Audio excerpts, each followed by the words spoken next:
Yeah, I mean, obviously not good enough. We need to improve. There's no doubt about that. We'll obviously be talking about that, reflecting on that. But obviously, if we want to be sat one day where New Zealand are at the moment, we've got to improve. But we always knew that it was going to be a tough ask against the number one top team in the world. With a young batting lineup that we have, but there's plenty of lessons out there for them to learn from. But let's just, first of all, a little bit of perspective. I think we have got a very young batting lineup this time with limited experience in there. You look at Joe as one guy that we'd say has got a heap of experience in that top seven. But we do. It's people do things in their own way. I would hate to tell somebody to change the techniques and things like that. We encourage them to do it their way, but equally they've got to find a method that works for them as well. How do they take what they've got and use it the best way possible? And I think that's what we're going to try and help them with. And equally, there's got to be an element that when you're out there, you've got to figure it out as well. People will watch it, and watch videos, and things live streamed all over the world now. You can get all the information, and people will be constantly doing their homework on you, and you've got to evolve to make sure that you're capable of countering that as well.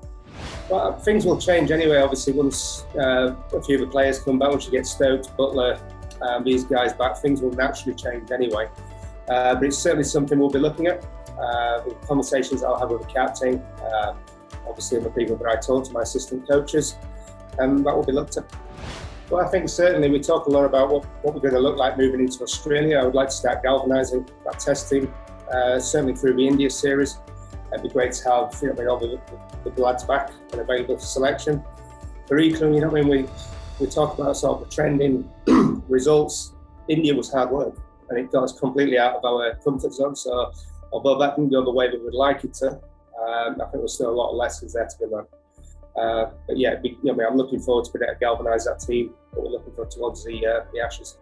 But I think getting the experience of your Butlers, your Stokes and people like this back will help them as well. We've seen, in the past, that you put the inexperienced in between the experienced players, and it helps them come along and it helps them learn by getting it right. So I think getting that experience back into the lineup will help the younger batsmen as well, and having those people around them.